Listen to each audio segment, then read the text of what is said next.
Hi, this is me building a $3 million a year business in public and documenting every step. The way these videos always go is I start by doing some daily Q&A. I just do this immediately at the beginning of all my videos because it delivers a lot of value. It also is a growth hack. The more comments you guys post on my videos, the bigger I get, right? Then I do growth stats across my YouTube, Instagram, and products. This is just my own daily sort of bookkeeping and accounting. Before finally doing some building in public, this is the main channel over here. This is the daily updates channel. So basically just to give you guys a run through, if you guys like this sort of stuff, you can post a question or comment on any one of these videos. And then all I do is I just scroll all the way down to the very bottom, answer the oldest one. And this way it's interactive, it's fun, it's enjoyable. And yeah, we end up building a lot of value. And obviously it's been working reasonably well for me. So the last question was from the lovely Varav. He says, thank you for being so real with everything. Guess that's not a question, that's a compliment. And I really appreciate them. Keep them coming. Nina says, hey, Nick, really appreciate all that you share and do. Been watching your vids. I'm a nurse practitioner. I need to transition to AI automation. My limited knowledge and experience in SEO, copywriting, and marketing and all things that are popular pose a huge obstacle for me. Basically, I'm stuck looking for a niche in healthcare and I've landed on this. I build AI-powered claims adjudication workflows for health insurers. What are your thoughts? How concerned about profitability should I be? Do I think regulations and HIPAA will pose a huge threat? Thanks in advance. I think I might have answered this already. I'm just going to answer it again, just to be clear. I wouldn't recommend a beginner go into like a compliance-heavy industry like healthcare, even if you have some experience, some case studies, some knowledge of how it works. Building claims adjudication workflows for health insurers is kind of a sticky business, right? And odds are, if you really want to build good systems for that market, you're probably going to be going mid-market and up to enterprise or, some sort of government associated or affiliated organization. And the hoops that you need to jump through in order to get your first deal as a result are going to be much, much tighter and further away and harder to reach. So my recommendation for you is just focus on like a smaller sort of audience to start. Get a couple of wins through the door. And then when you get those wins, you'll learn a little bit about client management, how to service, other people in business, how to deal with various problems that are pretty common in business. And from there, you'll be able to take that experience and then attack this mid-market level a lot more, adeptly, with actual experience behind you, not just a bunch of reading and a bunch of watching my videos. Ionia says, hey, Nick, quick question if you don't mind. So of course, this will depend on the niche you're getting into, but about how many and what kind of services would you recommend offering as you're starting out? Seems like you wouldn't want so many that the potential clients are overwhelmed, but also not so few that you're seen as a non-option, if that makes sense. But I could definitely be looking at this from the wrong angle here. Truly appreciate all you do, my man. God bless. Thank you. Yeah, I think this is a great question. So what services would I recommend offering? I'd recommend offering services that solve money-based needs for people that have money and are willing to spend it. Hence my answer to Nina earlier was, hey, maybe you should start somewhere else to begin because, compliance and stuff like that are money needs, but they're nowhere near as direct line, a path to money needs as, let's say, get more leads, convert more of your leads, talk to more people, solve some administrative issue that's costing your company like $1,000 or $2,000 a month. So what kind of services would I recommend offering? Just like money services. And obviously we're in AI. So we have kind of like Pandora's box available to us in terms of options and what we could do. But anything that solves a need that you can then sprinkle AI on top of is a good bet. Like, it's not that AI makes things possible. AI just makes pre-existing solutions a little bit faster and easier to implement. So yeah, I think the key thing here is not really knowing about AI. It's just knowing about like how to solve money needs for real businesses. So your kind of false dichotomy here that like, oh, maybe I'll have too many that the potential clients are overwhelmed and then not so few that I'm seen as a non-option. This seems mostly just something in your head. I wouldn't really try and get it all right from the get-go. I would just start with 3 services or 3 packages, let's say 3 offers, and then put them in front of people and just see what people say. And if they like the offers and then they start asking you for more, then you can naturally create another one and then upsell to the specific offer that makes the most sense to do so. But yeah, I wouldn't really kind of put the forest before the trees here, put the cart before the horse, if that makes sense. Pratik says, hey, Nick, thanks so much for these valuable pieces of content. I'm able to run cold email effectively and generate leads with a reply rate of 5%. Hell yeah, my brother. The only problem I'm facing is to make the business profitable. For instance, if I charge a few dollars for my client, build a system that saves time for them or maybe generates revenue for them, but I'm not able to make enough money as I'm only charging a few bucks from them. Let me know I should plan my AI business to hit $50,000 to $100,000 a month. Keep doing the great work. Cheers. I have a very uninspired and probably non-rewarding answer, but you got to charge more. You got to charge proportional to the value that you're providing. Remember I talked about money needs a moment ago? Well, if you solve a money need of $10,000 a month, you can reasonably charge like 30% to 50% of that amount. So charge $3,000 to $5,000 a month to solve that money need. Ideas from the business owner perspective, it's now a simple ROI. Hey, if I hire Pratik, I'm going to make 3x a return on my investment, right? So obviously it's a 3x because there's some uncertainty there between the $3,000 and the $10,000. Maybe there's some risk. Maybe you're not the best at delivering the service. Maybe there's some turnaround time or whatever. But yeah, you can charge a proportion of the value you're providing. So yeah, it's just all about the profitability of the business, charging significantly more money for the services that you're doing. And then also, if we're talking on the expense side of things, obviously don't accrue liabilities that you don't have to in order to get these results. I think a lot of people that sell like cold email and like wrap instantly and stuff like that, because that's basically what this business model is right now. If you're selling cold email lead gen all day, you're like wrapping a cold email product and doing some minor sprinkling of value on top of that. I think a lot of people get in the habit of like bundling in a bunch of additional liability that they don't need. So they pay for like all the cold email inboxes, they pay for all like the platform costs, they pay for the domains and stuff like that. Like get the client to pay for some of this stuff. And then that way, even if you don't deliver results to the client and then maybe get to fulfill the requirements of your guarantee, you're not on the other end of the line. One of my consulting clients, sorry, I have some chocolate crumbs that I've left on my desk. Damn, that's good. One of my old clients got into a situation where he guaranteed that he would make his client $10,000. And then, like only after I make you $10,000 or something will I ask you to pay.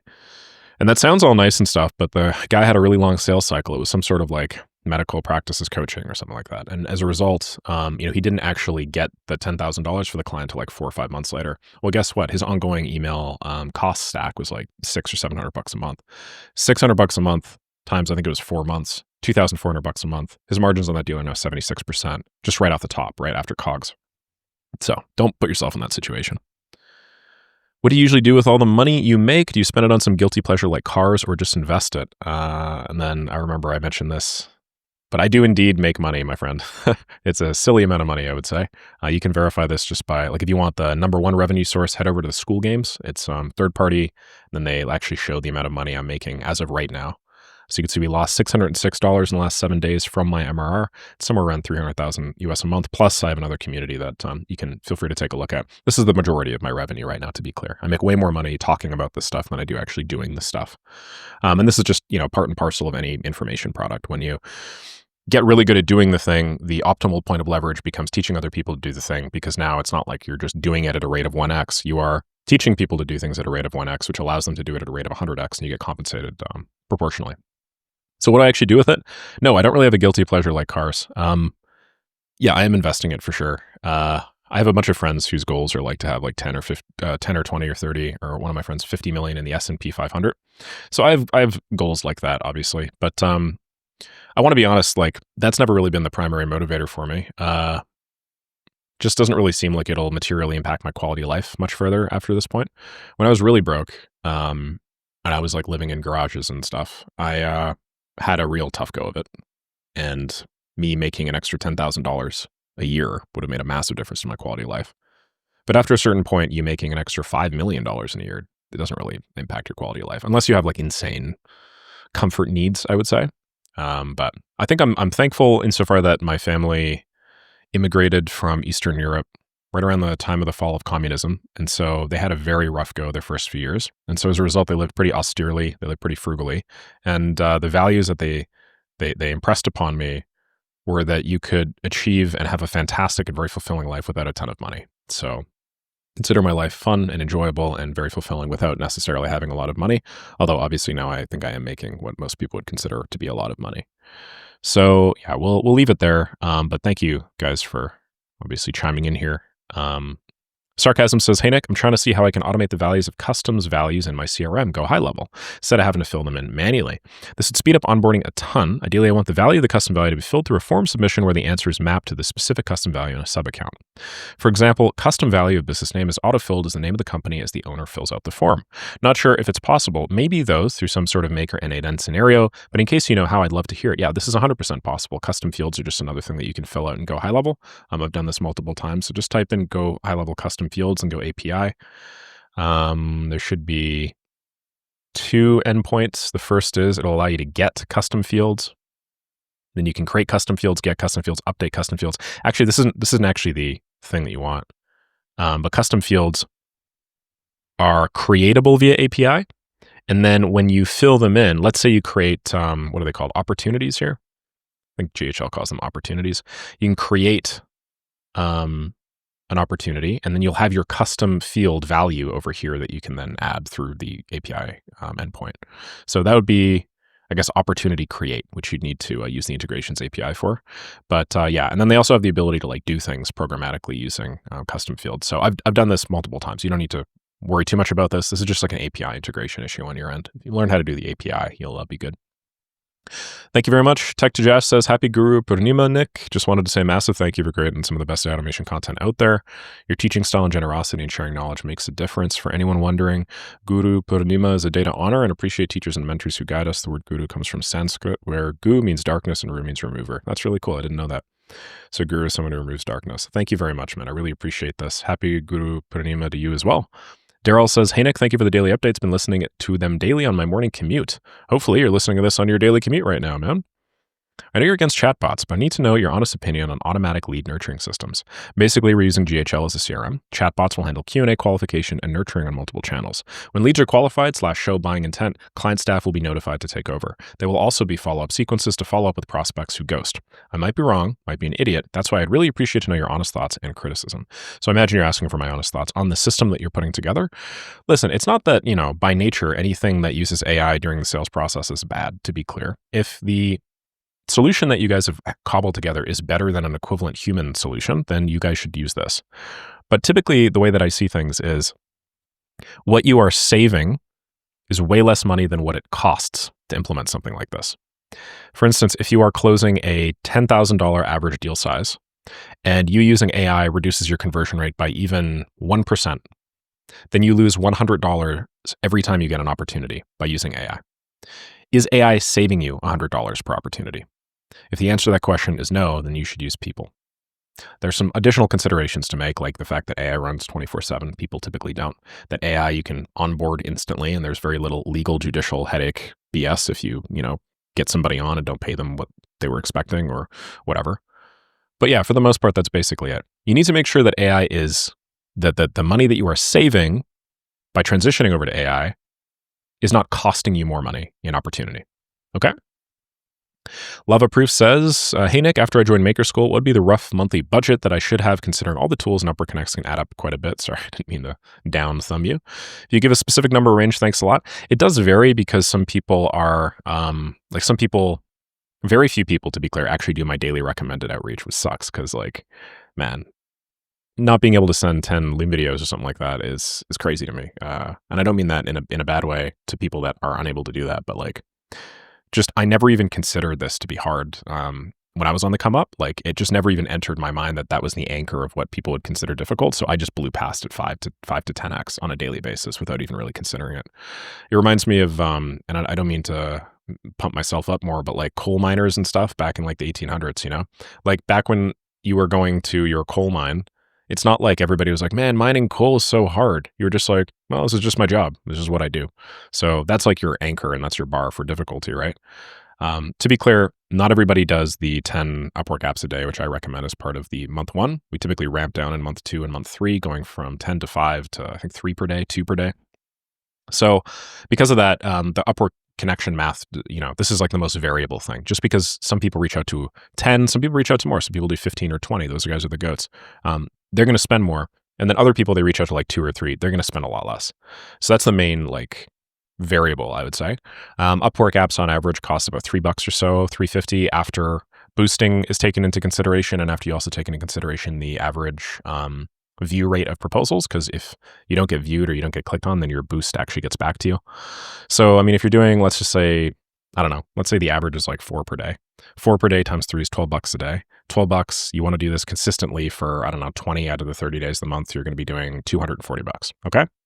The idea between the start time where you do it the first day and then the 20th day, let's say, when you spend the $240, is at some point in that time, you will have gotten a client and that client will have paid for the Upwork Connects for that month, at least. Ideally 5 or 10x. So that's the idea behind Upwork. There are some additional fixed costs that you're going to have. in addition to the, I don't know, let's say $100 to $250 that you'll spend on Upwork as a beginner, you need to get some sort of cold email system. The cold email system that I pitch and the done-for-you services that I pitch, I have a discount code, several discount codes in my community, are something like 55 to $60 in month one, and then like $35 a month after that for the mailboxes and the domains. And then the platform that I recommend is Instantly, although there are a few others as well, Smart Lead and so on and so forth. There's like $35, $40 to $100 depending. Then you also have to scrape a bunch of leads. So the lead cost is variable, but I recommend a service that costs about $1 to $1.50 per 1,000 leads. And I recommend that you reach out to 3,000 leads. That's like $5. Okay, so what does this mean? If we do all of the math and put them all together, we have an ongoing monthly cost of approximately $40 for the cold email. We have an ongoing month one cost of about $50 to $60 for the mailboxes and domains. So that's about $100. Then we have the Upwork Connect cost, which is variable and it ranges between like $100 to maybe $250. So realistically, now we're at something like $350 to $400. And then you have additional lead costs depending on your outreach, which depend on, how many people you actually want to reach out to. I would say on average, you're going to be spending like $350 to $400 if you are a total newbie and you have no idea what you're doing and you choose to go kind of the more austere route. Hopefully everything I'm saying here makes sense. We have had a bunch of people try and like math it out and stuff like that. But again, the big variable is just how much outreach you actually do. Okay, and I'll answer one more from Patrick. What tools are you using in your own business? Only ClickUp or something like Supabase? No, only ClickUp. I don't use a database like Supabase. Now, where are you saving all your data? What's your workflow? Yeah, ClickUp for sure. ClickUp's the main place where I just store everything. ClickUp is visual. I don't need super fast like read and update and delete times, so I don't actually need a real database. I just use basically like Google Sheets on steroids, aka ClickUp. Cool, guys. I'll leave it there for now. Let's do some brand stats. And then what I'm going to do is, brand stats obviously being the giant spreadsheet that I track all of my growth in. What I'm going to do is I'm going to extend this down to, looks like I didn't actually do brand stats yesterday because I was doing my big Skool post, which I'll touch on later, but I made a post called How I Won the Skool Games with 300K one-man Skool, and then I just forgot to update my brand stats. Anyway, that's fine. Let's do it today. Main channel here is at 159,096. And then what I want to do is I need to average this out. So let me just find the last average field here. Okay, and then my Instagram, which I track using BlastUp, just a service that connects to my Instagram account and then tells me how many followers I have on it, is 266,648. And then my daily updates channel, which is the one where I'm obviously answering all the questions, is right over here, 8844. So it looks like my subscriber growth is way the hell down. We're at 0.36% a day on average. Oof. Looks like Instagram growth is way the hell down, 2.62. Daily updates growth is staying strong. That's pretty cool. All right, why don't we talk a little bit about what has been going on over the course of the last few days. So yesterday I made a post on daily updates, obviously about how I won the Skool Games. And then I cross-posted it over to the Schoolers subreddit. Jesus, the Schoolers Skool. And then I asked Sam Ovens and the rest of the team to pin it. And the reason why is I just wanted to get a bunch of visibility, but I also wanted to just raise the bar and the standard on Skool more generally. I think that there are a lot of things that people are doing that are kind of like tactical imitations of other communities that they see, but nobody has actually asked themselves like, hey, why are we doing any of this stuff in the first place? Is there like an original, better way to do things? So this is thinking from first principles. I thought that I would make a video on it, both for clout reasons, obviously gain a bunch of notoriety and visibility with a bunch of business owners in Skool, because a lot of people in Skool make tons of money and I might as well be known really positively by them. But also because, I just wanted to run everybody through how that works. So yeah, it's a very long post. It's about 5,000 words. It's long as hell. And then posted it. And then now it's been pinned. And we had a couple people comment on it that you guys may be familiar with. We had Sam Ovens over here, the goat of goats himself, the guy that came up with Skool. So thank you very much for that, Sam. We had the lovely Nate Herc. What's going on, Nate? If you're here right now, shout out, man. Thank you very much for that comment. We had a bunch of other big names in Skool who I'm not going to touch on all, but we also had Spencer, who is number 2 on Skool right now, the guy that had the number 1 place before me, and I'm sure he's going to be number 1 again at some point. And then we also had, I'm looking for Mr. Hormozy. Okay, anyway, I don't know. We had Mr. Hormozy comment on this as well, which is pretty sick. That was pretty fun because I don't think he makes too many posts on Skool, so he kind of came out of Skool hibernation, then commented on my stuff, which is pretty fun. So obviously that's great, and I'm going to be meeting those guys in the next couple of days. That's fun. So that's how that side of things is going. there's no direct return on investment to me for that. So this is why I've been putting it off as much as I have, and I'm putting it off a long time. I should have done this like 2 months ago. But despite the fact there's no direct ROI, I think that there's probably like future return on investment in me making that post and me making a bunch of connections and gaining a bunch of positive clout. I think that, oh yeah, aside from that, we have some bad news on the sales front for Left Click. You know how I posted a sales call for you guys a few days back, and it was like the first sales call that I posted.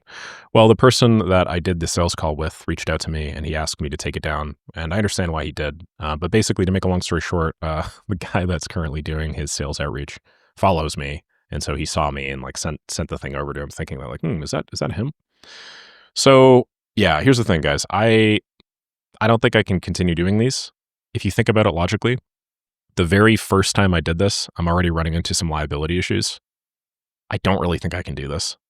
I had another 2 sales calls that I was going to post, and actually we just queued them up and I was going to post them on my main channel.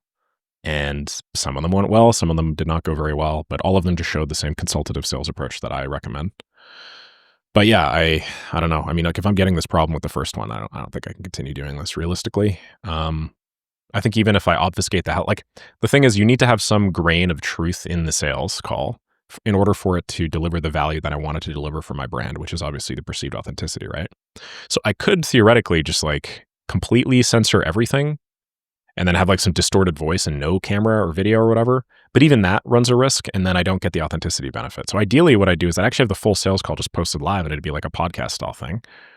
But I haven't really found any sort of way to do that, unfortunately. And another really big thing for me is like, I don't want to do these things and then just use my YouTube and just be like, well, I run this big YouTube channel, because people are a lot more likely to close if you're a big YouTube guy, because they think that there's some benefit for them associating with you. And then they obviously really like you when they watch your YouTube videos. And, I have a pretty good way to explain things. And I obviously deliver a lot of value up front. So the perceived value of working with me is quite high. But that's not fair, and that doesn't really make sense. So I thought that I would approach this whole thing by just like ghost, Nick with a mustache. Greetings, my name is Saraev. Nice to meet you. But that didn't really work. And if I'm seeing this with literally the first sales call that I posted, fundamentally speaking, I have to assume that this is going to continue happening. So yeah, I don't really think there's a solution there, unfortunately. So I'm considering some ways that I could work around this and still deliver like the 80-20 of the value. I'm considering doing like some sort of sales coaching instead, where I get somebody on and then we like somebody from Daily Updates or somebody from my community, and then we do some sort of role play, we do some sort of chat, we do some sort of consultative sales call together. I'm considering like coaching somebody else through the process, and then maybe that somebody else can post the stuff, the chats that they have. I'm considering doing like some sort of like podcast style thing for people that want to work with me, that watch my channels, and then just saying like, hey, I'll work with you for free, but then you have to come on, and then we have to like post all of our sales calls live and basically have to be able to document the whole thing. But then, that also doesn't deliver too much perceived authenticity and value, because it's not the same experience that you guys would have. The people that are coming on and knowing that they're being recorded and knowing that they're going to like publish, I'm going to publish a video or whatever, they're going to be thinking like, I shouldn't say that, or like, they're not going to tell you what they really think. They're going to always have some incentive at the back of their mind that's going to change how they really reply. So that kind of sucks. That really does suck. Yeah, I woke up to that email and I was like, shit, yes, I know. I can't do this. So just wanted to fill you guys in there. Aside from that, the lead gen's going pretty well. Instantly launched a new feature the other day. It's like an AI inbox manager. The podcast campaign is now up to, I believe, just under 2% or maybe over 2%. I'll check. But with the 2% podcast campaign, yeah, it's 2% now. I want to say like 30 of these are positive. So right now my positive reply rate is about 1%, which is pretty sick. 1% positive reply rate scaled up means you send 100 emails, you get a positive reply. Well, if you send on average 270 emails a day, like I recommend most people do, you're going to get a call every day, which is like 20 to 30 calls a month. I'm getting, I'm getting about that, but I'm sending like 10 times that. So I could technically have 10 calls a day if I wanted to, if I scaled this up. And if I'm not, hitting in the ceiling of my total addressable market. I was also thinking maybe I just run campaigns, just give people leads. I was thinking that'd be pretty cool. It's not the same, but obviously it still offers a tremendous amount of value. The question is, how do I give people leads fairly? You got to sign up to something and then record a video for me on like who you are and what you do. And when I get a lead, I just use like an automated system that goes through and then it automates the reply to them or something. Like I was thinking about that. That could be kind of cool. But then I also still run into some logistical issues. Like, how do I book the call? Do you email them from your email? No, obviously you can't email them from your email because they're going to be like, well, this isn't the same person I was talking to. So then I was thinking I just like book the call and then I just send the booked calls to people. And then I was like, well, that'd be pretty high value, but you would have to show up to the call. Like, what if you can't show up to the call? So I'd have to make sure the people that are like willing to accept these can show up at any time. But then I run into like double booking issues and stuff. So there's quite a lot going on here, but I'd be curious to see if you guys have any solution that you guys think would make sense. I will objectively rate it based off of its merits. And if it's good, then I'll obviously proceed with that solution. I don't necessarily care if I come up with the right answer. I just want to come up with the right answer. Do you know what I mean? I want to choose the right answer. I don't care if it comes from me. So if you guys have any ideas and I think those ideas are better than mine, I'll hash them out and then we'll figure out how that goes. But yeah, this is kind of shitty because, my channel relative growth rate per day on my channel has been going down, right? And I was like, this is what's going to fix it. And we were literally just about to publish a video like today. I don't even know, might even be up on my YouTube. Yeah, okay, it hasn't been uploaded yet, but my editor was telling me that, he wrapped it up at like 5:55 a.m. today. So, like, damn, was that going to crush? Because the Watch Me Start and Sell just went freaking almost viral. Anyway, whatever. I obviously can't really change much about that, so I'll leave it there. Hopefully you guys appreciated this video. Had a lot of fun putting it together. If you guys like this sort of thing, definitely check out Maker Skool. Still do my daily Q&As, still delivering, I like to think, an enormous amount of value. Yeah, and if anybody's at Skool in a few days, hit me up, dude. Grab a coffee or something like that. Chill. Talk communities and whatnot. I'm going to finish up this chocolate bar because I'm getting kind of hungry. Thanks so much for watching. Cheers.